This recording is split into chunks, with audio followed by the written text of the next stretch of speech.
නමෝ බුද්ධාය. ඒ භාග්‍යවත් අරහත් සම්මා සම්බුදුරජාණන් වහන්සේට අපගේ নমස්කාරය වේවා. සදහවතුනි, නිබ්බාන මග්ග උතුම් සදහම් සාකච්ඡාව දෙවෙනි දවසෙත් ඔබට සමීප කරමින් අපි තාම දයාවෙන් ඔබ මුණ ගැහෙනවා. ඉතින් පින්වන්ත හැමදෙනාම අපි දන්නවා ශ්‍රද්ධා ප්‍රේක්ෂක අවකාශයේ පුරා තුනුරුවන හදවතේ වඩා හිඳවාගෙන ඒ පිළිබඳව අපේක්ෂාවෙන් සැදී පැහැදී සිටිනවා කියලා. ඒ වගේම අන්තර්ජාල සජීව අවකාශයේ පුරාත් පැමිණෙන සදහවතුන් එපරිද්දෙන්ම රැස් වෙලා ඉන්නවා කියලා අපි දන්නවා. ඉතින් හැමදෙනාම කැටුවාද දවසෙත් ඒ උත්තම සදහම් සාකච්ඡාව ආරම්භ කරගන්න අපි මහා සංඝරත්නයේ ආශිර්වාදයෙන් අවසරය සූදානම් කරගන්න සූදානම්. ඉතින් අපට අනුකම්පාවෙන්ම වැඩම කොට වදාළ ගෞරවනීය මහා සංඝරත්නයේ ගෞරවනීය ස්වාමින්ද්‍රයන් වහන්සේ හැමදෙනාම දෙපා නැමද ආදර ගෞරවයෙන් පිළිගනිමු. ස්වාමීනි, අපගේ নমස්කාරය වේවා. ඉතින් අද සදැහැති දායකත්වයේ ඔබ අප හැමදෙනාම වෙනුවෙන් ධර්ම දානමය පින්කම සිදු කරගන්න සදැහැවතුන් අංක 108 පන්සල පාර තලපත් පිටිය නුගේගොඩ යන ලිපිනේ පදිංචි පින්වත් ඉන්ද්‍රානි කුලරත්න බිරිඳ, ඒ වගේම ජයමිනී කුලරත්න දියණිය සහ ගෙහාන් මල්ලිකාරච්චි බෑණනුවන් යන සදහැවතුන් තමයි සදැහැති දායකත්වයේ දරන්නේ. ඒ පින්වන්ත හැමදෙනාමත් පිනැති ඔබ හැමදෙනාමත් කැටුව අද සදහම් සාකච්ඡාව ආරම්භ කරගන්න අපි අවසරය සූදානම් කරගනිමු. ස්වාමීනි, අපට අනුකම්පාවෙන් අදත් නිබ්බාන මග්ග උතුම් සදහම් සාකච්ඡාව ආරම්භ කරන්න කාලය අපට අනුකම්පාවෙන් අනුශාසනාවන් අපගේ පින්වත් ස්වාමින්ද්‍රයන් වහන්සේට වැටහෙවා. අවසරයි ස්වාමීනි. නමෝ බුද්ධාය. සියලු දෙනාටම තෙරුවන් සරණයි. නමෝ තස් භගවතෝ අරහතෝ සම්මා සම්බුද්දස්ස. සාදු සාදු සාදු. පරම පූජනීය කල්යාණ මිත්‍ර ගුරුදේවෝත්තම පිමල් ලොකු ස්වාමීන් වහන්සේට නිදුක් නිරෝගී සුවපත් භාවයේ චිරජීවනයේ සැලසේවා. තුනුරුවන අනන්ත ආශිර්වාදය දෙවියන්ගේ දෙහිමින් රැකවරණ සැලසේවා. අප සියලු දෙනාගේම নমස්කාරය වේවා. සාදු සාදු සාදු. ශ්‍රද්ධාවන්ත වාසනාවන්ත පින්වත්නි, පින්වත් මහත්මය, එහෙමයි ස්වාමීනි. අද දවසෙත් නිබ්බාන මග්ග උතුම් සඳහම් පිළිසඳර තමයි ආරම්භ වෙන්නේ.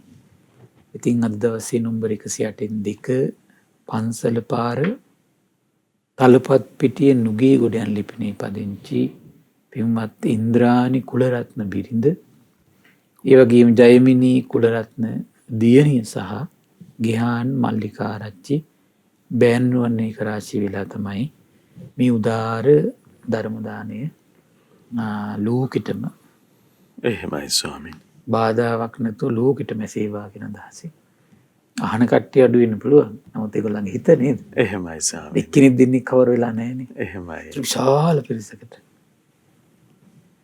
දැන් මේ කාලේ පුරාවට මේ සසර පුරා මුලා වෙවි විවිධ සසරටම වැටෙන දේවල් වලින් අපි ගැට ගැහිමින් විවිධ දේවල් ශ්‍රවණය කර කර ආපු ජීවිතේ.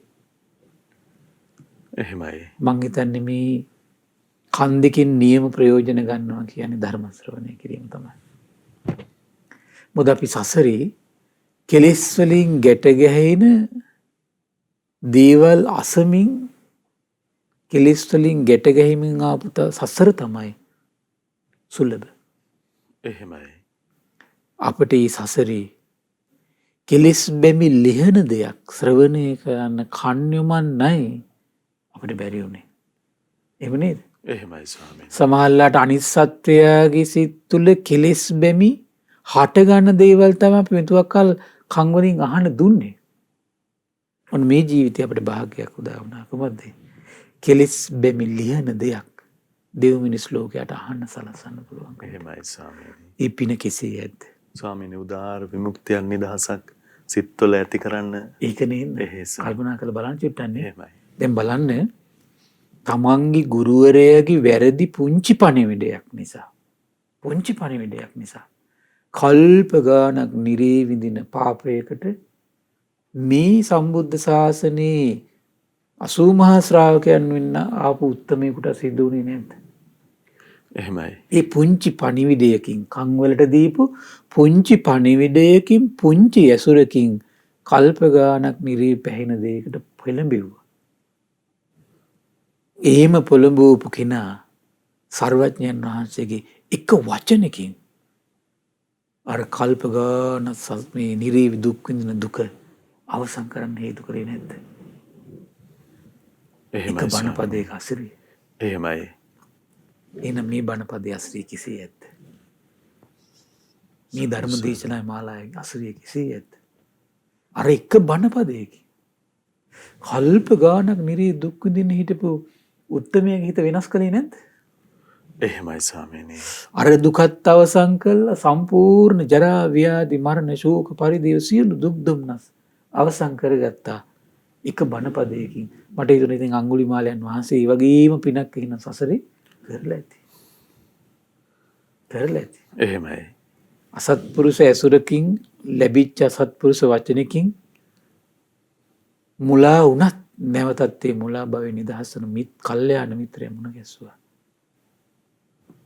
දැක නේද? ඒ මුලා භවෙන් නිදහස් කරන සද්ධර්මයේ නැවතත් මුණ ගැස්සුවා. පටාචාරාව එතකොට මේ තරුණ වයසේ ඒ ඇතිවෙච්ච හැඟීමට වහල් වෙලා වැඩකාරයත් එක්ක ගියත් එහෙමයි.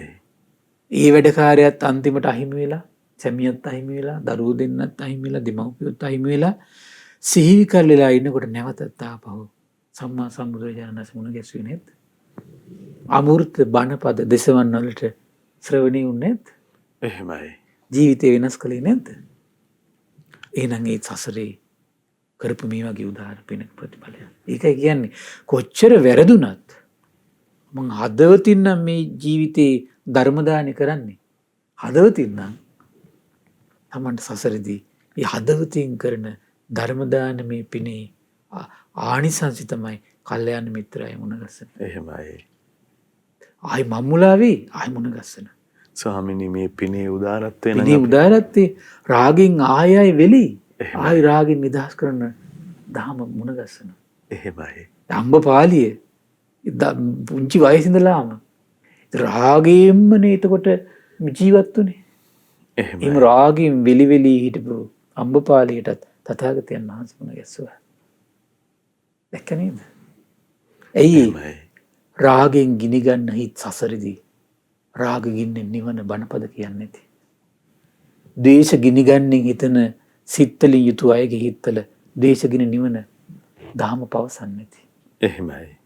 එහි උදාහර පින සසරේ ඇවිල්ලා තමන්ගේ ජීවිතේ මොන වියසනකට පත් වුණත් ආයෙත් කල්යාණ මිත්‍රය මුණ ගැස්සලා සද්ධර්ම ශ්‍රවණේ මුණ ගැස්සලා ආයෙ ජීවිතේ වෙනස් කරගත්තේ නැද්ද? වෙනස් කරගත්තා ධර්ම දානයේ කසරිය.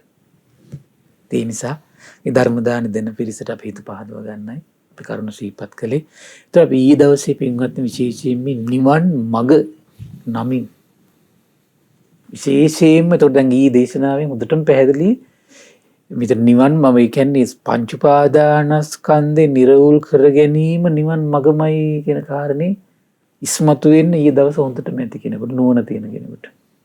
ඇයි ඒකට හේතුව? අපි මොන ආයුරින් සීලය පුරුදු කළත් මොන ආයුරින් කරුණා මෛත්‍රී පුරුදු කළත් මොන ආයුරින් විවිධ දාන ආදී පින්කම් කළත් සීලාදී ගුණධර්ම දියුණු කළත් මොන ආයුරින් අපට එක දෙයක් බිඳ ගන්න බැරි වුණොත් කොහෙද අපි? ආය සසරේ ජරා ව්‍යාධි මරණ දුක් වල අවසානයක් නැහැ. එහෙමයි. හැබැයි පංච උපාදානස්කන්ධය නම් වූ උතුම් දහම හොඳට ශ්‍රවණය කළා. ඒ දැනුම හොඳට නිරෝල් ඇති කරගෙන පංච උපාදානස්කන්ධය පිළිබඳ යෝනිසෝ මනසිකාරය ඇති කරගන්න පටන් ගත්තොත් සක්කාය දිට්ඨිය බිඳින සිඳින දහම හරියට තේරුම් ගත්තොත් අන්න අපට නිවන් මඟ විවරණ. ඒ සක්කාය දිට්ඨිය බිඳගත්තු ශ්‍රාවකයට තමයි කියන්නේ නිවන් මඟට පැමිණි කෙනා කියන්නේ. එහෙමයි ස්වාමීනි. ඒ කියන්නේ එහෙනම් බලාගෙන ගියාට පස්සේ අන්තිම කෙලවරේ තියෙන වචනේ කොහොමද? සක්කාය දිට්ඨිය බිඳපු කෙනාට නම් දහම් නිවන් ద్వාරේ විවර වෙන්නේ. ඒ කියන්නේ කින් අදහස් වෙන්නේ කොහොමද? පංච උපාදානස්කන්ධය අවබෝධ කළ කෙනාට. ස්වාමීනි ඒ ප්‍රඥාවට විසවනවාද? දැක්ක නේද? එහෙමයි සර්. අනිවාර්යයෙන්ම. එහෙයි. එතකොට අපි මොන පින්කම් කළත් අන්තිමට දැන් අපිට කල්යාණ අපි කරන පින්කම් වලින් කල්යාණ මිත්‍රේ නැවත නැවත මුණගස්සයි සද්ධර්මයේ මුණගස්සයි පිනින් අපි ආරක්ෂා කරයි. ඒ ආරක්ෂාවී රැඳිද්දි ආයි අපිට මිස්ටේක් වෙන්නේ සක්කාය දිට්ඨිය. ස්වාමීනි ඒ කාරණාව ඒ උතුම් මේ සක්කාය දිට්ඨිය ලෙසින් මේ විස්තර වෙන දහම් පරයය දහම් අරුත අපි දැනගන්නේ කොහොමද? ස්වාමීනි දැන් අපි කාමෙන් වෙන් වෙලා කෙනෙක් සමාධියක් උපදවාගෙන ඒක පිළි අරගෙන සතුටෙන් ඒ සමාධි බලයට එහෙමයි. පංච උපාදානස්කන්ධය පිළිබඳ තියෙන නිර්වුල් දැනුම අවබෝධය මුල් කරගෙන පංච උපාදානස්කන්ධය තේරුම් ගන්න හිත පිහිටවන්න ඕන සමාධි බලයේ පිහිට. නැත්තම් මොකද වෙන්නේ? නැත්තම් මේ සමාධි බලයත් ආයෙත් සක්කාය දිට්ඨියටම ගැට ගැහෙන්න හේතු වෙනවා. ස්වාමීනි මේ සමාධිය මම විසින් උපදවා ගත්තා කියලා අපි දකිනවද? නැතිනම් හේතුඵල ධර්මකින් සකස් වෙන්නේ. අවසරයි ස්වාමීනි. ඒක ධර්මයේ දන්න කෙනා දන්නවා. ධර්මයේ හොඳ ධර්ම මාර්ග නිරෝධ කරගත්තන සමාධියත් හේතුකින් තියෙන දෙයක්. එතන නුවණේ අනිවාර්ය නුවණ කියන්නේ ඒක තමයි. එහෙමයි ස්වාමීනි. අද අපි ඒ නිසා මේ මම කල්පනා කළා. එතන මේ සක්කාය දිට්ඨිය කියන කාරණේ පිළිබඳ නිරෝල් වැටහීමක් ඇති කරගන්න. අවසරයි ස්වාමීනි. දවසක් ඒත් මේ චූල වේදල්ල කියන සූත්‍රයේම තියෙන ලස්සන දහම් කරුණක්. ඒකේ තියෙනවා මේ විශාක කියන අනාගාමී උපාසකතුමා ධම්මදින්නා කියන මහරහත් උත්තමාවී ගාවට ඇවිල්ලා අහනවා සක්කායෝ අයියෝ උච්චති ආර්යයන් වහන්සේ මේ සක්කාය කියනවා. කතමෝනුකෝ අයියෝ සක්කායෝ උත්තෝ භගවතාති. බලන්න හරි ලස්සන නේද? මේ ආර්යයන් වහන්සේ මේ තථාගතයන් වහන්සේ සක්කාය පිළිබඳ කෙසේ විස්තර කරලා ඇත්ද? එහෙමයි ස්වාමීනි. හරි පුදුමයි නේද? තථාගතයන් වහන්සේ.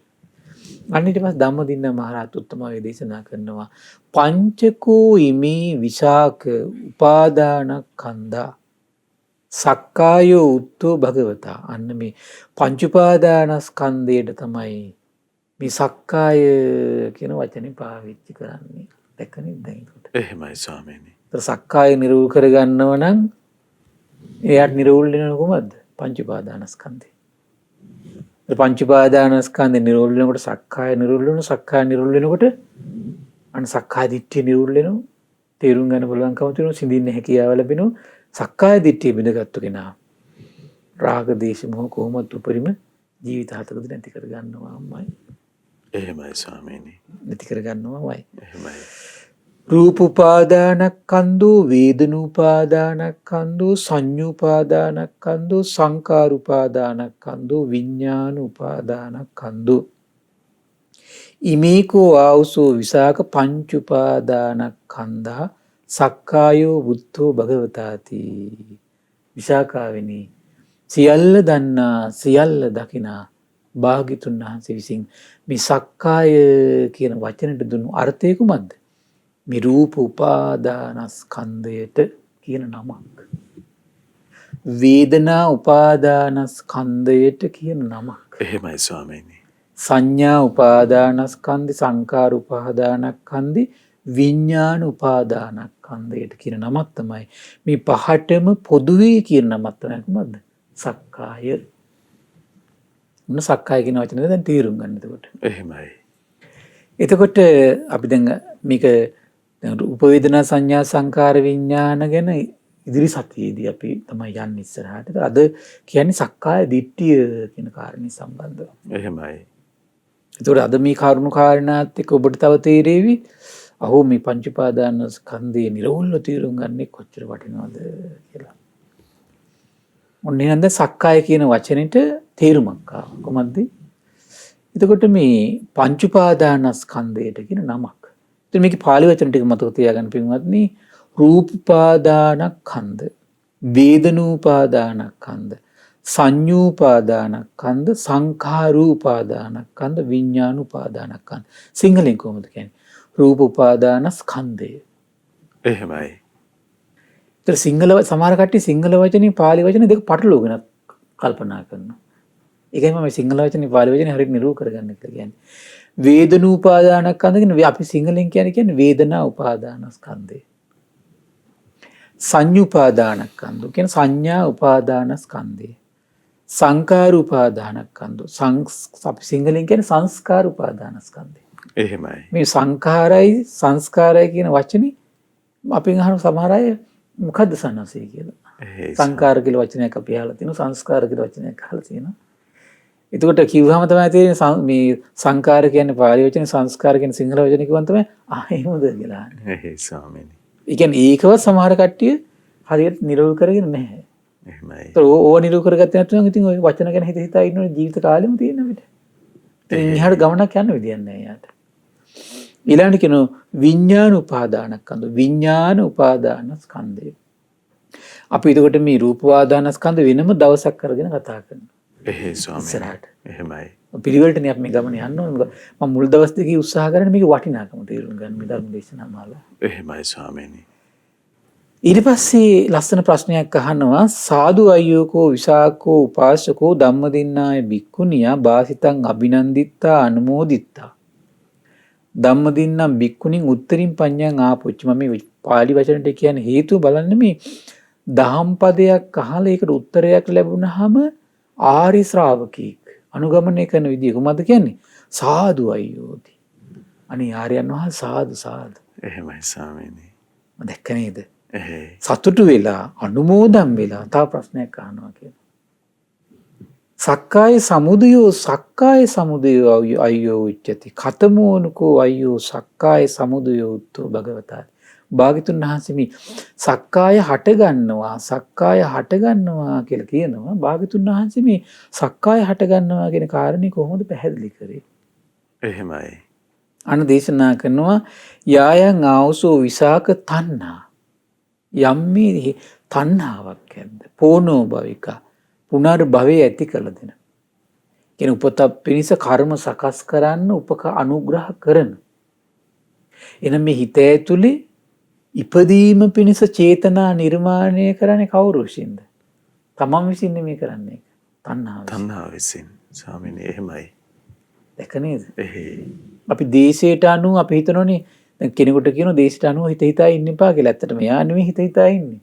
ඒක හදලා දෙන්නේ කවුරු විසින්ද? එයාගේ හිත ඇතුලේ. එහෙමයි ස්වාමීනි. තණ්හාව විසින් කරන්නේ. එහෙමයි. දැන් අපි දැන් සමහරට කියව පමණින් එයාට දේශ නැති කරගන්න බෑ අයියේ. මොකද එයා හිතනවා නම් එයා නැති කරගන්න පුළුවන්. ඒක නිර්වාණය කරන්නේ කවුරු විසින්ද? තණ්හාව විසින්. තණ්හාව කියන ස්වභාවය. තණ්හාව කියන ස්වභාවය. එහෙමයි සර්. ඒක තණ්හාවේ ස්වභාවය විස්තර කරලා කියන්නේ ඒකයි යම් මේ තණ්හාවක් ඇද්ද පෝනෝ භවික. අන පුනර්භවයට අනුග්‍රහ කරනවා තණ්හාව. නන්දි රාග සහගත. ඒ වගේම ආශාදයෙන් බාහිර දෙයට අලවනවා. රූප වේදනා සංඥා සංකාර විඥාන වලට අලවලා තියෙනවා කියන තණ්හාව විසින්. එහෙමයි. තත්‍රාභිනන්දිනී යන යන තැන ලබන පංච උපාදානස්කන්ධයට අලවනවා කියනවා.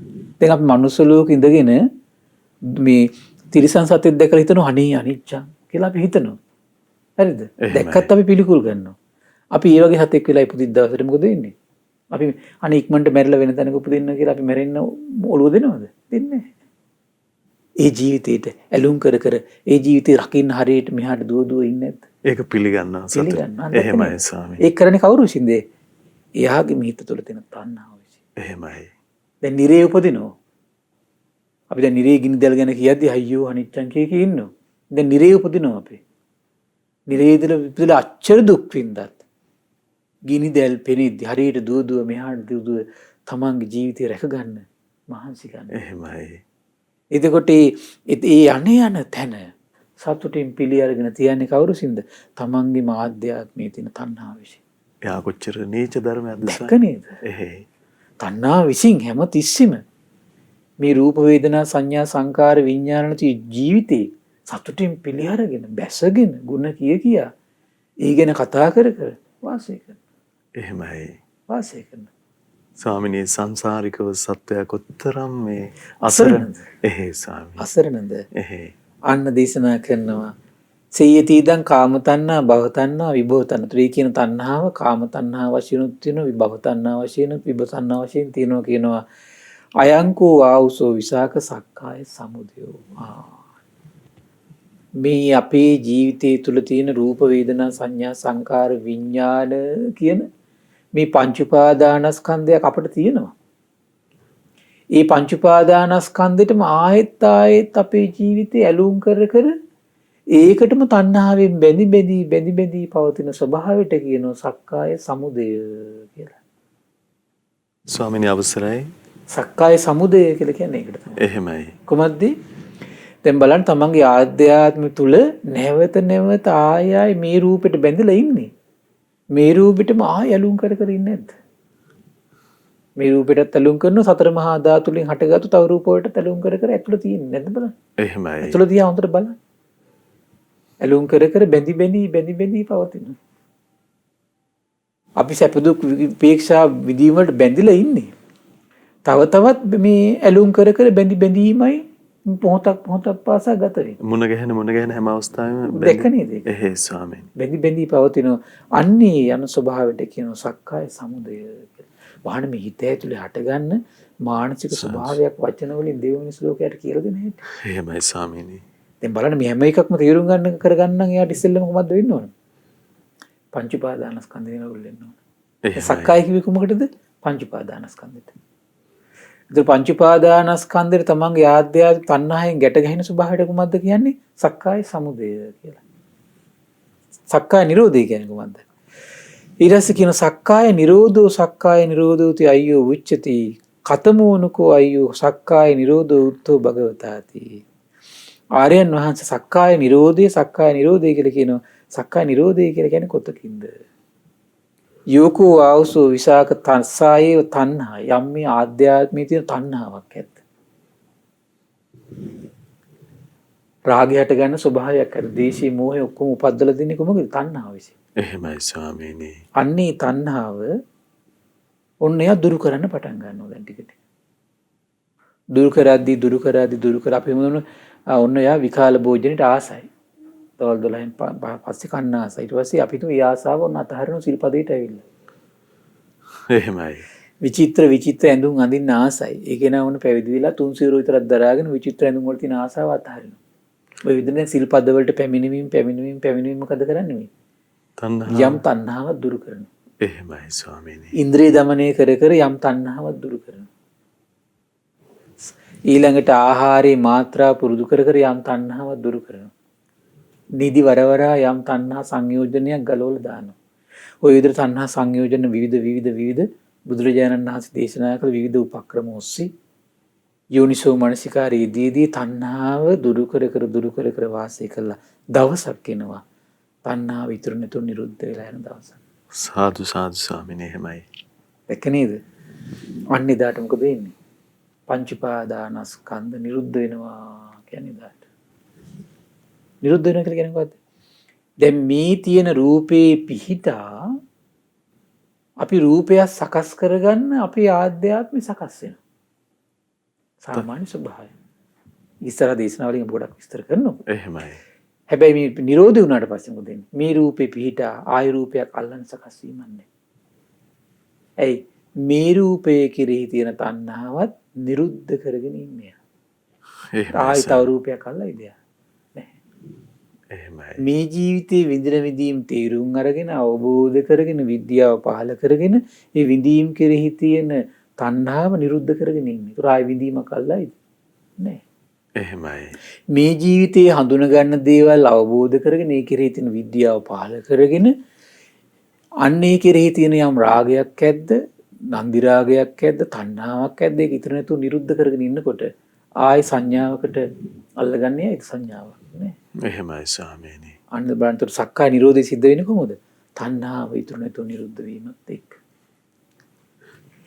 හැබැයි මෙතෙන්ට එන්න බෑ කුමක් තියෙනකන්ද? සක්කාය දිට්ඨිය තියෙනකන්. ඒ සක්කාය පිළිගන්න එක, බැඳී පවතින එක, ආසාවෙන් ඇලෙන එක තියෙනකල් යම් ප්‍රමාණයකට අපි ආසාවල් දුරු කරයි. එහෙමයි. අපිට පුළුවන් මෙහෙම කරන්න. අපි මොකක් හරි අසනීපයක් තියෙකුත් ඒ කෑම අතහැරලා කාලයක් ඉන්නකොට අපිට ආසාව නැතිලා යනවා. ඒක තියෙන කෙරේ. එහෙමයි. එහෙම නේද? හැබැයි හදිසියෙන් ආයේ අසනීප සූ වෙලා පොඩ්ඩක් ආයේ කන්න ගත්තට පස්සේ ආයෙත් ඒක ගැට ගැහෙන්නේ නැද්ද ඒකට? ඒක තමයි සක්කාය දිට්ඨිය සහිත හිතේ ස්වභාවය. යම් දෙයකට විවිධ ක්‍රම ඔස්සේ ආලය නැති කරගන්න පුළුවන්. ආයි සක්කාය දිට්ඨිය ස්වභාවය මොකද්ද? ආයෙත් ඒ ආලේ මුසපත් වෙන දවසක් එනවා. එහෙමයි. එක නේද? සක්කාය දිට්ඨිය සහිතව තියාගෙන රාගය දුරු කරනකොට ඔක තමයි වෙන්නේ. සමහර අය වුණ සක්කාය දිට්ඨිය සහිතව දැන් බලන්න දේවදත්ත සමාධි දියුණු කළා. කාම රාගයේ සිඳලා දැම්මා ඉතින් යම් ප්‍රමාණයකට. එහෙමයි. ප්‍රකට නොවන විදිහට සංසිඳෙව්වා. සමාධි දියුණු කළා. 이르දි ප්‍රාතිහාර පවා උපදව ගත්තා.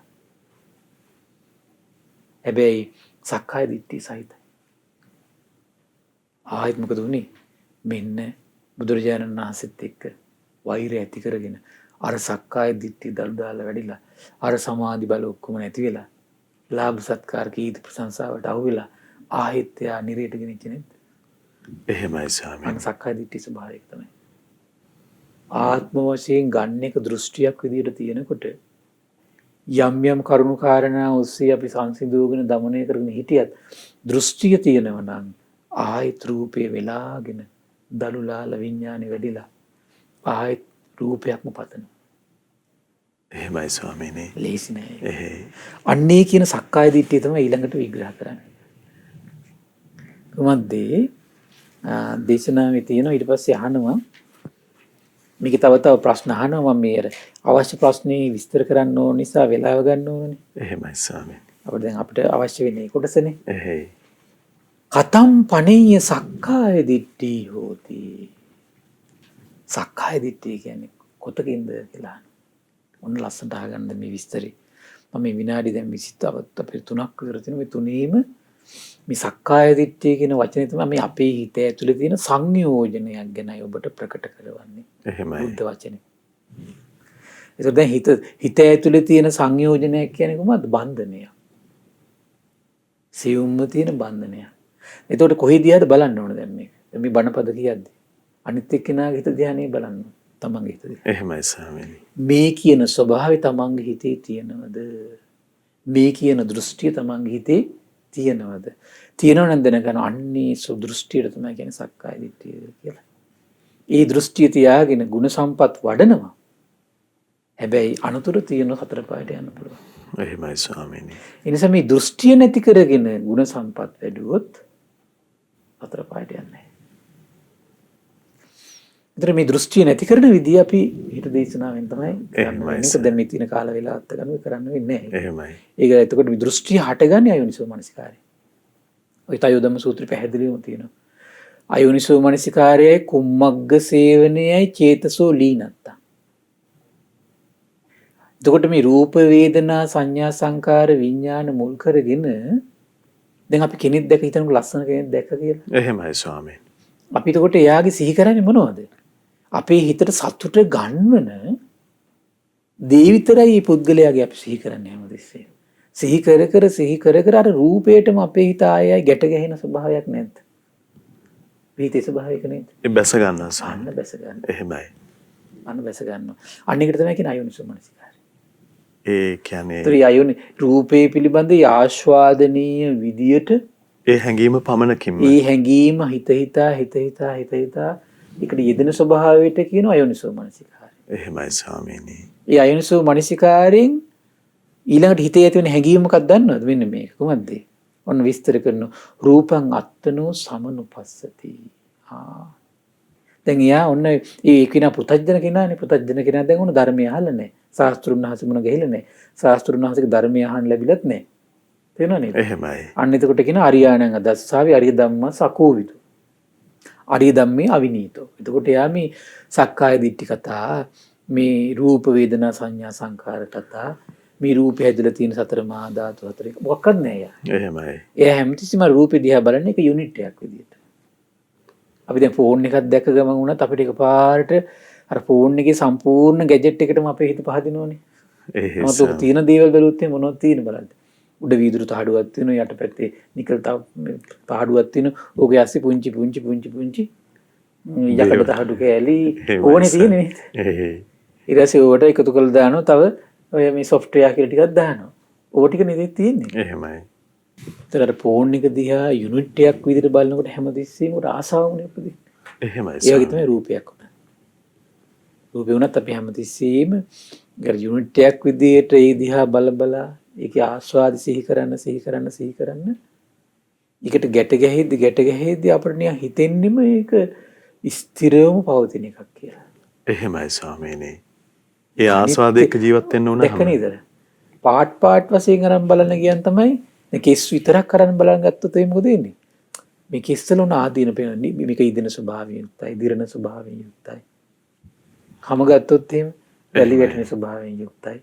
දත් ගත්තොත් එහෙම දිරණ ස්වභාවයෙන් යුක්තයි. එතකොට මේ කෙස්ලොම් නියපොද්දත් හම්මස් මනහර පොළොවට පස් වෙන ස්වභාවයෙන් යුක්තයි. ඕම් බලන්න ගත්තොත් මොකද වෙන්නේ? එහෙම බලන්න ගත්තොත් එහෙම ඒකේ අනිත්‍ය සිහි වෙන්න එතන ස්ථිර දෙයක් තියෙනවා කියන හැඟීම නැති වෙලා යනවා.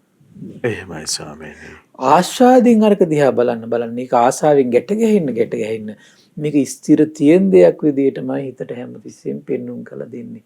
අන්නේ ස්වභාවයට කියන රූපං අත්තනෝ සමනුපස්සති. රූපේ තියෙනවා කියලා නෑ පිළිගන්න. රූපේ ආත්මයක්. එහෙමයි ස්වාමීනි. ආත්මය කියලා කියන්නේ මොකද්ද? වෙනස් වෙන්නේ නැතුව තියෙන එකක්. එහෙමයි. ඒක වෙනස් වෙනවා කියන කාරණේ හිතට කවදා ආස්වාදි සිහි කරන්න වෙනස් වෙනවා කියන කාරණේ හිතට මේ පණිවිඩ ගෙනත් දෙන්න. සංවේදී වෙන්නේ නැහැ. සංවේදී වෙන්නේ. එහෙයි ස්වාමීනි. එහෙනම් බලන්න අයෝනිසෝ මනසිකාරයෙන් තමයි රූපං අත්තතෝ සමනුපස්සතිය කියන දෘෂ්ටිය පළපදියම් වෙන්නේ. එහෙමයි. රූපේ ආත්මයක් කියන හැඟීම හිත ඇතුලේ නැවත ගොඩනගමින් සංයෝජනයක් බවට බන්ධනයක් බවට හිත තුළ කාවද්දලා තියෙනවා. එහෙමයි. කාවද්දපු හිතින් රූපේ ඇසුරු කරන්න දැනෙන්නෙම කුමක්ද? ස්ථිර දෙයක් තියෙන විදිහටම. එහෙමයි ස්වාමීනි. එක්කනේ මේ රූපේ ආත්මයක් කියන හැඟීම හොඳට බැසගත්තට පස්සේ ලංකාවේ මිනිස්සුන් දේශපාලනය වගේ. මොකද්ද? සමහර දේශපාලන පක්ෂවලට බැසගත්තාම ඉතින් කොච්චර මොන ව්‍යසනාවක් ඒ මිනිස්සයාට ලොකු මොකද්ද? ඒ පක්ෂෙමයි. එහෙමයි. ඒ වගේ තමයි. ඒකට කියන්නේ දෘෂ්ටි සහගත වෙනවා. එහෙමයි. කොච්චර මොන හරි අඩත් තේට්ටම් ආවත් ඒ ගැනම කතා කරන්න බෑනේ සමහර මිනිස්සුන්ට. කොච්චර අඩත් තේට්ටම් ආවත් කතා කරන්න බෑ. සමහරට අපි හොඳ කරලා තියෙනවා. ඊට පස්සේ මහා ව්‍යසන ගොඩක් කරලා තියෙනවා කියමු. Tamanට පුද්ගලිකව මොකක් හරි පොඩි වාසි ටිකක් වෙලා තියෙනවා. අපි නම් රටක් වශයෙන් ගත්ත විශාල හානි වෙලා තියෙනවා නේද? රටක් වශයෙන් අර Tamanට පුද්ගලික ලැබිච්ච වාසිය නැවත සිහි කරද්දී රටකට වෙච්ච හානිය ගැන කතා කරන්න බෑ. ආන්නේ වගේ තමයි මේ රූපෙට ආත්ම වශයෙන් ගැට ගැහුණට පස්සේ. Taman රූපෙ දිහා බලද්දී සතුටක් දැනෙනවා. එහා මෙහා සූසී යන්න පුළුවන්.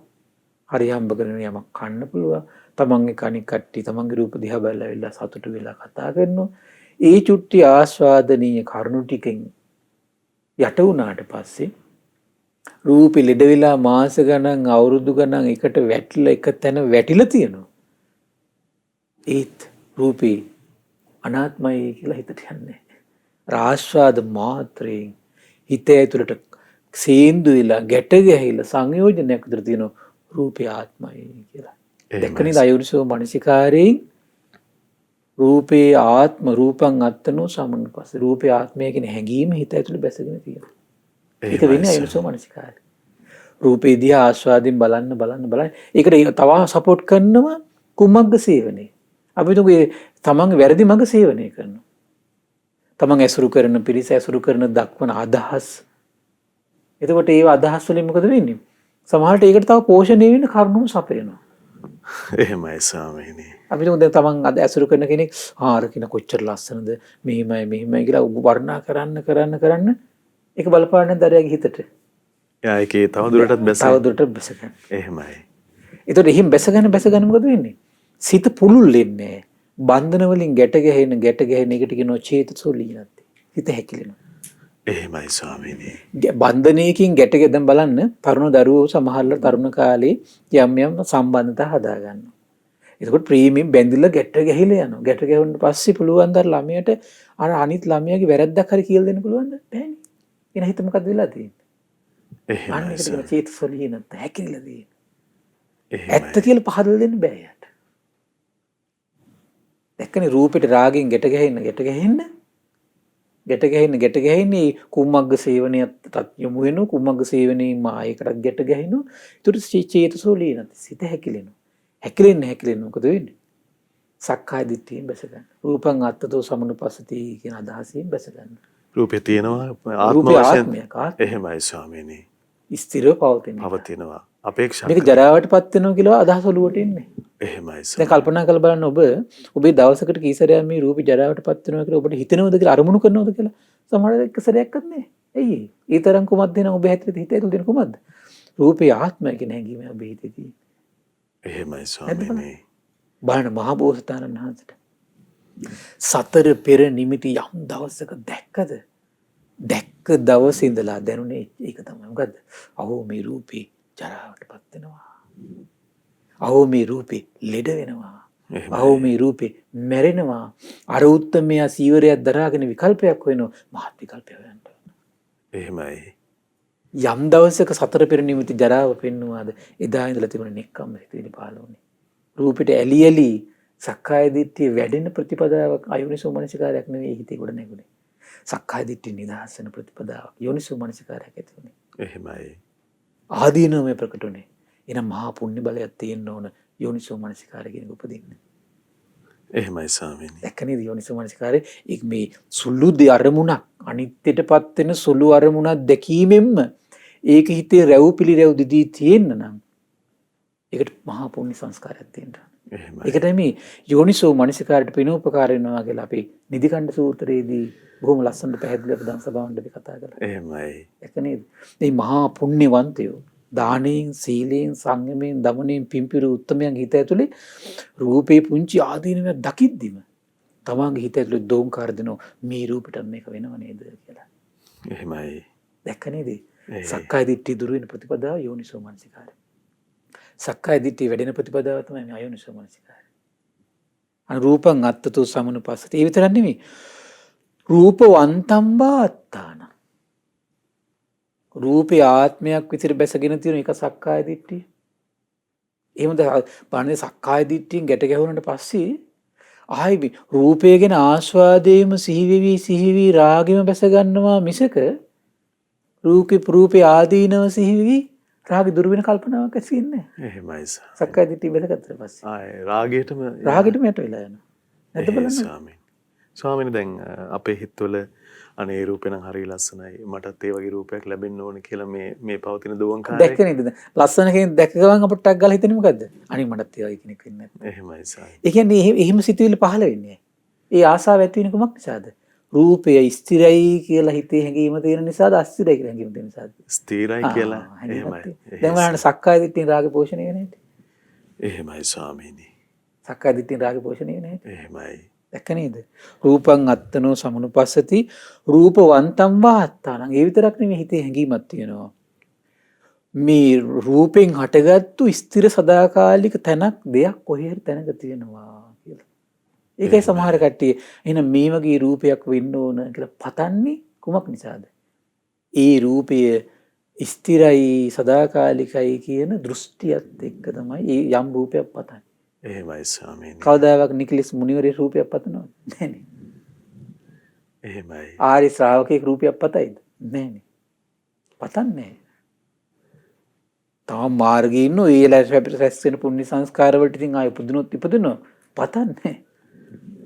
එහෙමයි ස්වාමීනි. කුමක් නිසාද? දන්නවා රූපයෙන් හටගත්තු ආත්මයක් නැහැ කොහෙවත්. ඒ යන තැනත් රූපේ මොකද්ද? අනාත්මයි. විනාශ වෙලා. ඒත් විනාශ ලෙඩ වෙනවා, ජරාවටපත් වෙනවා, මැරෙනවා. එහෙමයි.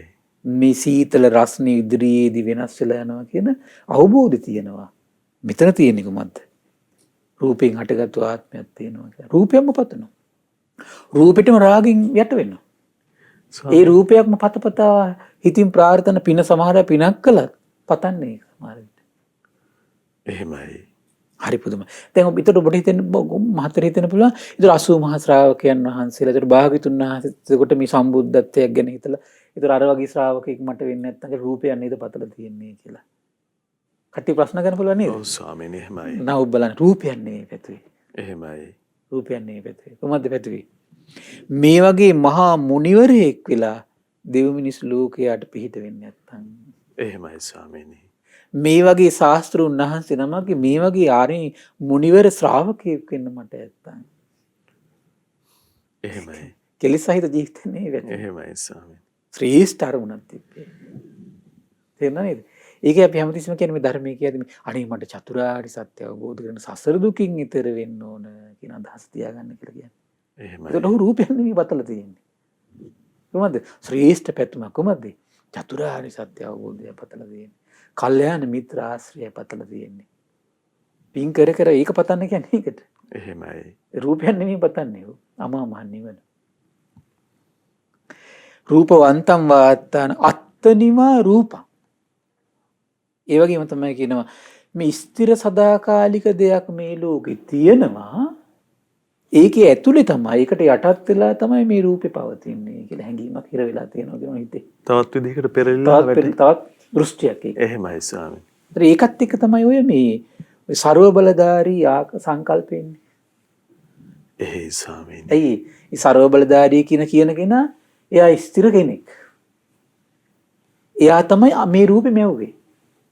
එහෙනම් මේ රූපේ වෙනස් කිරීමේ හැකි බලය ඒ ආත්මයට තියෙනවා. එහෙනම් ඒ ආත්මයට පුළුවන් තරම් අපි යාඥා කරන්න ඕනේ. එහෙමයි ස්වාමීනි. ඒ දෘෂ්ටියෙන් හටගන්න මේ ਸਰව බලධාරී සංකල්ප හටගන්නේ මේ දෘෂ්ටිය ඔස්සේ.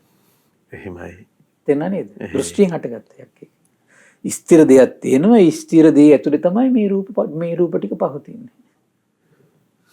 එහෙමයි. ඒක නිසා අරයා හැමතිස්සෙම අරයට ස්තුති යාතිකා කර කර ඉන්නවා. මේ මොකද එයා සතුටු කරලා තිබ්බොත් තමයි මේ රූපෙට කිසි කරදරයක් නැතුව තියාගන්න පුළුවන්කම තියෙන්නේ. මේ රූපෙන් මිදුනහම මේ ආත්මය හා එක් වෙන්න ඒ පුළුවන්. එක් වෙන්න පුළුවන්. එහෙම අදහස්. අදහස්. එහෙයි. දෘෂ්ටි වලට ඒ දෘෂ්ටියත් එක්ක හට ගන්න අදහස්. එහෙයි සර්. අත්තනිවා රූපං රූපස්මින් මාත්තාන ඊළඟ දෘෂ්ටිය. මේ රූපය තුල හිර වෙච්ච ස්ථිර ආත්මයක් තියෙනවා. ඒ ආත්මය තමයි මේ කය අතහරිනකොට තවත් තැනකට යන්නේ. ওই සාධකගෙන භික්ෂුවරත් ඕක ඇති වුණානේ මේ ශාසනය පැවිදි වෙච්ච. එහෙමයි සර්. එයාම කියාගෙන යන්නේ මේ ස්ථිර විඥානයක් තියෙනවා. ඒ විඥානය තමයි මේ සංසාරයෙන් සංසාරයට යන්නේ කියලා. මේ බණහන මිනිස්සු අතරත් ඕක තියෙනවා. ස්ථිර දෙයක් තියෙනවා කියලා. බුදුරජාණන් දේශනා කරන මේ අවිද්‍යාන්ධකාරයෙන් වැහිලා තණ්හාවෙන් ගැට ගැහිච්ච විඥානයක් සහිත මේ ජීවිතයක් තියෙන්නේ. ඒ කර්මයෙන් වෙනස් වෙන එක. එහෙමයි. හේතුකින් පවතින එක. හේතු නිරුද්ධ වෙද්දි මොකද වෙන්නේ? ඒක නිරුද්ධ වෙලා යනවා. අවිද්‍යාවෙන් තෘෂ්ණාවෙන් ගැට ගැහිච්ච ජීවිතයක් තමයි තියෙන්නේ මේ. එහෙමයි. ඒතර අවිද්‍යාව තෘෂ්ණාවෙන් ගැට ගැහිලා නම් තියෙන්නේ අවිද්‍යාව දුරු වෙලා විද්‍යාව පහළ වෙලා තෘෂ්ණාවෙන් නිදහසලා විමුක්තියට පස්සේ මොකද වෙන්නේ? එහෙනම් හතරට ගැට ගන්න දෙයක් නැත්තම් ඒක නම් මොකද වෙන්නේ? නිදහසලා යනවා. එහෙමයි. හරි පුදුමයි. උරු බලන්න ඒතර මේ හිත ඇතුලේ හටගත් ඊළඟ දෘෂ්ටි කොහොමද? රූපස්මින් මාත්තාන. රූපය තුල හිර වෙච්ච ආත්මයක් තියෙනවා. බලන්න ඔය හැඟීම් එක්ක ආයෙ රූපෙට මැලුම් කරන්නේ නැත්. අන්න රූපෙට මැලුම්. තණ්හාවම තණ්හා. ඒකට රාගයෙන් පෝෂණය. රාගේ පෝෂණය වෙනවා. එහෙමයි ස්වාමී. එතකොට එහෙම ස්ථිර දෙයක් සදාකාලික දෙයක් තියෙනවා කියන හැඟීමත් එක්ක තමයි හැමතිස්සෙම දේශයේ ගොඩ නැගින්නේ.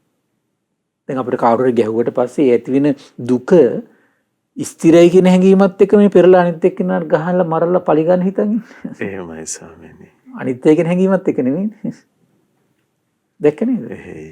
ආන්න එකයි. ඒතර රාගි පෝෂණය වෙන්නත් මේ කියන සක්කාය දිට්ඨිය උපකාර කරනවා. දේශි පෝෂණය වෙන්නත් සක්කාය දිට්ඨිය බලන්න. ඒතර සක්කාය දිට්ඨිය දුරු වෙන්නේ නැතුව එහෙනම් රාග දේශ මෝහ නිරුද්ධ කරනවා කියන එක ලීස් පාසෙන් වෙන්නේ. එහෙමයි ස්වාමීනි. ආන්න එකයි වැඩි. ඒකයි සමාධි බලයක් සංසාරේ පිනකට ගොඩ නගනවා. හරිද? ඒතර ඒ සමාධි බලයට එතකොට එයාට මේ රූපේ ආත්මයි කියලා හැඟීමට එන්න සුළු වෙලාව යන්නේ සමහර විට. ඒ සක්කාය දිට්ඨිය උත්තයිනේ. ඒ හටගත්තු සමාධියත් මේ ඉරදී එහෙන නැති වෙන්නේ ආත්මයි කියන හැති වෙන හැඟීම. එහෙමයි ස්වාමීනි. මම මේක උපදව ගත්තේ. මේක මගේ සමාධිය, මගේ ඉරදිය. මේක නැති වෙන්නේ නැහැ කියන හැඟීම ආවට පස්සේ එතන පිහිට අනිත් එක්කනට පහර දෙන්න හදනවා. භාග්‍යතුන් හතර ගල් පෙරළුවා. සංඝ බේද කරන්න කටයුතු කළා. මෙඩිකල් වල බලනකොට සමාධි බලේ නැහැ. ඇයි? පිනකින් තමයි සමාධි බලය ගොඩ නැගිලා 이르දියාවේ. එහෙමයි. අර පින වහගත්ත ගමන් සමාධි බලෙත් ඉවරයි. 이르දියත් ඉවරයි. එහෙමයි. ස්වාමීනි ඒ ස්ථානයේ නුවණ කවරේද? ඒ සමාධිය වනාහි හේතුඵල ධර්මයන්ගෙන් අනිවාර්යෙන්. එහෙමයි ස්වාමීනි. ඉතින් අනාත්ම ධර්මයක් තුල ටික ඉන්න අපිට ආත්ම සමාධියක් ඇති වෙනවා. සාදු සාදු. තේරුණා නේද? අනාත්ම රූපයක් නම් තියෙන්නේ. අනාත්ම විඳීමක් නම් තියෙන්නේ. අනාත්ම හඳුනා ගැනීමක් නම් මේ ජීවිතේ. අනාත්ම චේතනාවක් නම් තියෙන්නේ. අනාත්ම වූ විඥානයක් නම් තියෙන්නේ. මහා වීරයක් ගොඩනගලා නම් ඊට පස්සේ ටික කරලා සමාධිය ඇති වෙන්නේ. ඒ සංස්කාර ටික අනිත්‍ය වෙලා යනවා. අනිත්‍ය වෙච්ච ගමන් සමාධියත් අනිත්‍යයි. එහෙමයි. ඒ දේ විතරක් කොහොමද නිත්‍ය කියලා හිතන්නේ එතකොට අපි? එහෙයි ස්වාමීනි. මේ ශ්‍රද්ධාව බණ අහගෙන කරුණු කිය ඔබ බණ අහනකොට ඔබ හිතේ ශ්‍රද්ධාවක් ඇති වෙනවා. ඒ ශ්‍රද්ධාව ආත්මනේ. හේතු ටිකකින් පවතින්නේ මේක. එහෙමයි. හේතු ටිකකින් පවතින්නේ මේක. මානසිකාර්ය ප්‍රත්‍ය වෙලා තමයි මේ සමේ දැන් බම් කොච්චර මම ලස්සනට බණ කියන මහන්සි ගත්තා මේක දහම් කරුණු ඉස්මතු කර ඔබ මේ වෙලාවේ හොඳට කන්නිමාගෙන මානසිකාර්ය හරියට පිළිහිටවන්නේ නැත්නම් ශ්‍රද්ධාව පිළිහිටයි. මානසිකාර්ය හොඳට බලවත් පිළිහිටලා තියෙන්න ඕනේ. එතකොටයි ශ්‍රද්ධාව කියන කාර්යයට ඇති වෙන්නේ. ඊළඟට බලන්න අපිට දැන් අද වෙලාවමදි මේ සක්කාය දිට්ඨිය කියන කාරණේ හරියට විස්තර කරන්න. එහෙමයි. රූපය කියන කොටසේ පොඩ්ඩයි ඉතින් පැහැදිලි කළේ අපිට මොකද මේ මේකම නැවත කිය හිටියොත් එහෙම මේ සති ගන්න මේ කියන්න පුළුවන් වෙයි. එහෙමයි. ඊට පස්සේ වේදනං අත්තතෝ සමනුපස්සති. අපිට තමන්ගේ හිතේ තමන්ට සැප විඳීමක් ඇති වුණා කියලා. සක්කාර මේ පුතජන කෙනාගේ හිතේ ස්වභාවය තමයි කියනවා මේක ආත්මය කියන හැඟීම කියන යට ඇති වෙන්නේ. ස්ථිර පවතින එකක් කියලා. එහෙමයි. ඒ හැඟීමත් එක්ක තමයි මොකද වෙන්නේ? අර සැප විඳීම තියාගන්න නොකරන දෙයක් නෑනේ මිනිස්සයා. නැද්ද බලන්න. එහෙමයි. ඒ සැප විඳීම තියාගන්න ලෞකික වශයෙන් යම්තා දේවල් ඇසකරනාසි දිවකය මනස ඉස්සරහ තියාගන්න ඕන නම් අර ටික හැමතිස්සෙම තියාගෙන ඉන්න මහන්සි ගන්න. කාට හරි යදින්න ඕන නම් යද ඉන්නවා. ඒ යද අරව තියාගන්න මහන්සි වෙන්නේ කොහොමද මේ? අර සතුට කියන එක ස්ථිරව තියාගන්න. නමුත් කවදාවත් සතුට කියන එක ස්ථිරව තියාගන්න පුළුවන් එකක් නෙමෙයි ඒක. එහෙමයි ස්වාමීනි. සමහර අය කියන අනි ධර්ම මාර්ගය හැසිරෙන පෙර මුල් කාලේ හොඳට සතුට තිබුණ දැන් සතුට නැහැ කියලා. ඒ කියන්නේ එකකින් අදහස් වෙන්නේ දැන් යා පශ්චාත්තාප වෙන්නේ කුමක් නිසාද?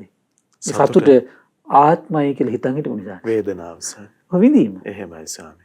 ඉතින් සතුට කියන්නේ සැප විඳීමනේ. එහෙමයි. ඒතර මේ සැප විඳීම යා හිතුවේ කුමක් කියලාද? ආත්මය කියලා. ආත්මය කියලා හිතන් හිටපු නිසා හිතනවා එහෙනම් මේ සතුට දිගටම තියෙයි කියලා. බණ අහනකොට ඇති වෙන සතුට, පින්කමක් කරනකොට සතුට, gedara dori වෙන කටයුත්තක් කරනකොට සතුට. ඒක ආත්ම නෑ. ඒක හටගන්නේ හේතුවකින්. හේතුවකින් හටගන්න සතුට හේතු නැති වෙනකොට මොකද වෙන්නේ? නැතිලා යනවා. ස්වාමීනි එතකොට සතුට සුබ මේ සැප විඳීමක් ඇති වුණු විගසත් අපි කවරන්ද මේ නිවනසෝ මනසිකාරයට එන්න ඕනේ. මේ සැප විඳීමත් අනිත්‍යයි කියලා හිතන්න. එහෙමයි. විතර ආවර්ජනය කරවන්න ඕන කියනවා. එහෙමයි. ආරි ශ්‍රාවකයාට ලැබෙනවා කියනවා මේ ලාභ සත්කාර කීර්ති ප්‍රශංසා ලැබෙනවා කියනවා. ඒවත් එක්ක සතුට ලැබෙනවා.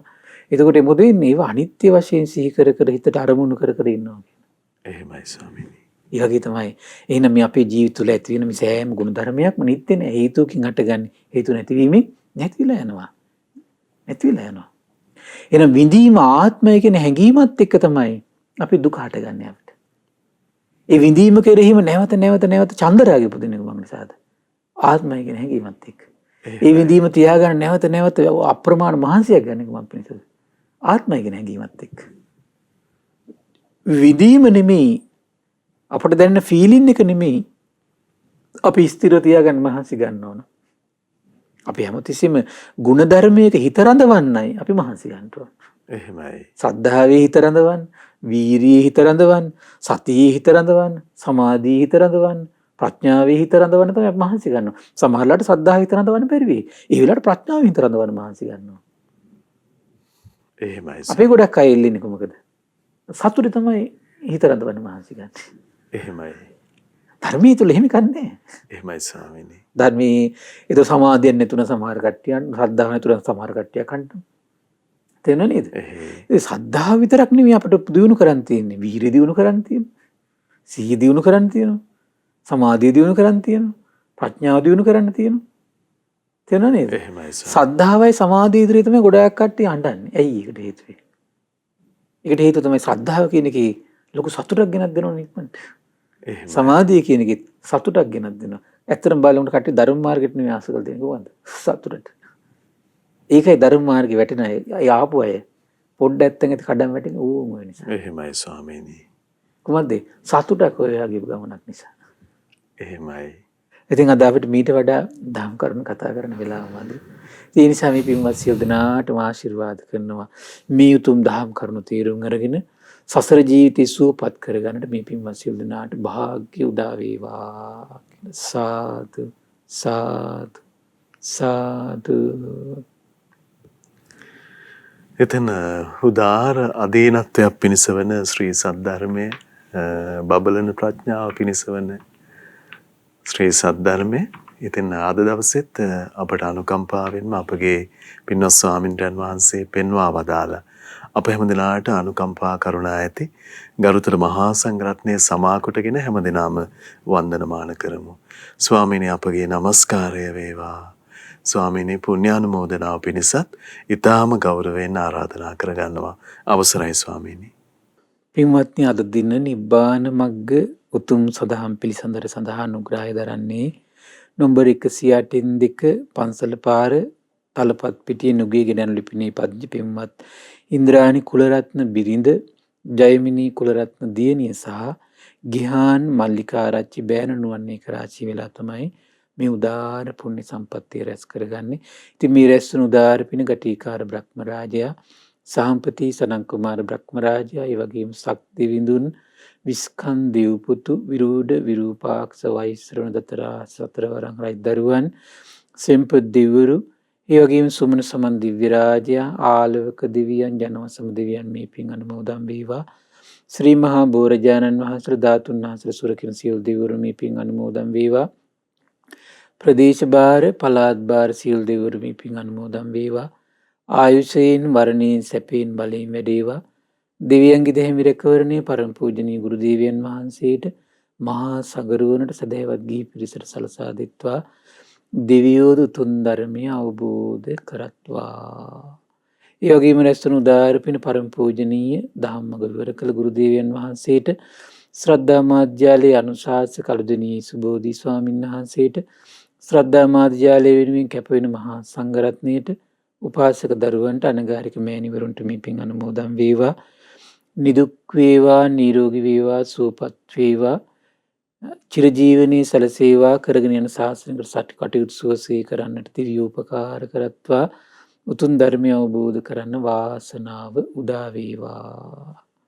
ඒ වගේම රැස්වුණු උදාර පින මීට වසරකට පෙර මිය පරලොවගේ ඩී.ඩී.ජී. කුලරත්න මහත්මයාට ඒ වගේම කුලරත්න මහත්මයා සහ මහත්මිය නමින් මිය පරලොවගේ සහෝදර සහෝදරියන්ට ගිහාන් බෑනනුවන්ගේ මියගිය පියාණන් ඩයස් මල්ලිකාරච්චි ඇතුළු මිය පරලොවගේ සියලු ඥාතීන්ට පරලොව සැපේ පිණිස මේ පින් හේතු වාසනා වේවා. ඒ වගේම රැස්වුණු උදාර පින ඒ තලපත් පිටියේ නුගීගණන් ලිපිනේ පද්‍ය පින්වත් ඉන්ද්‍රාණි කුලරත්න බිරිඳ ජයමිනී කුලරත්න දියණිය ගෙහාන් මල්ලිකාරච්චි බෑනනුවන්ට මේ පින් අනුමෝදන් වේවා. සුජීවත සිටින සියලු ඥාති හිත මිත්‍රාදීන්ට මේ සඳහා උපකාර කළ සහ සම්බන්ධ වුණු ධර්ම ශ්‍රවණය කළ ඔබ සියලු දෙනාට මේ පින් අනුමෝදන් වේවා. නිදුක් වේවා නිරෝගී වේවා සුවපත් වේවා කරන කියන දැහැමි කටයුතු සඵල වේවා. ධර්ම අවබෝධයෙන් සැනසෙන්න වාසනාව උදා වේවා.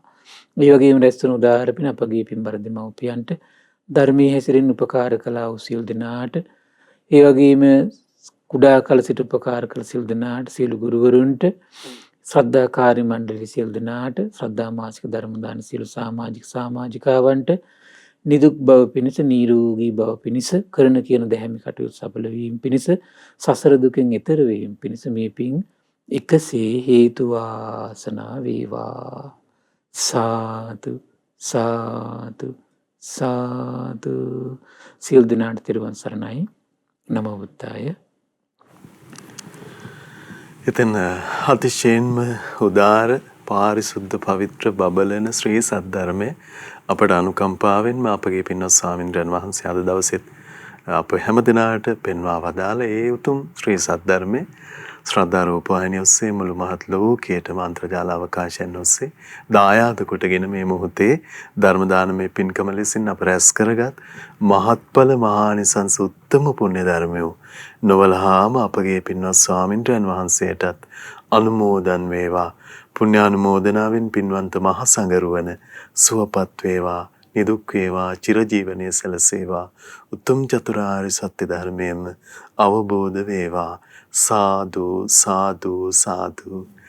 ඉතින් හද ධර්ම දානමය පින්කම අප හැමදෙනා වෙනුවෙන් සිදු කරගත් සදහැවතුන් අංක 108න් 2 පන්සල පාර තලපත් පිටිය නුගේ ගොඩ යන ලිපිනේ පදිංචි පින්වත් ඉන්ද්‍රානි කුලරත්න බිරිඳ, ඒ වගේම ජයමිනී කුලරත්න දියණිය සහ ගෙහාන් මල්ලිකා ආරච්චි බෑණනුවන් වශයෙන් ඒ පින්වන්ත හැමදෙනා විසින් සදැහැති දායකත්වයේ දරන්නට යෙදුණ. ඉතින් පිනැති ඔබටත් අපි තාම ගෞරවයෙන් ආරාධනා කරනවා මේ උතුම් සදහම් සාකච්ඡාව ලෝකයට දායාද කරගන්න.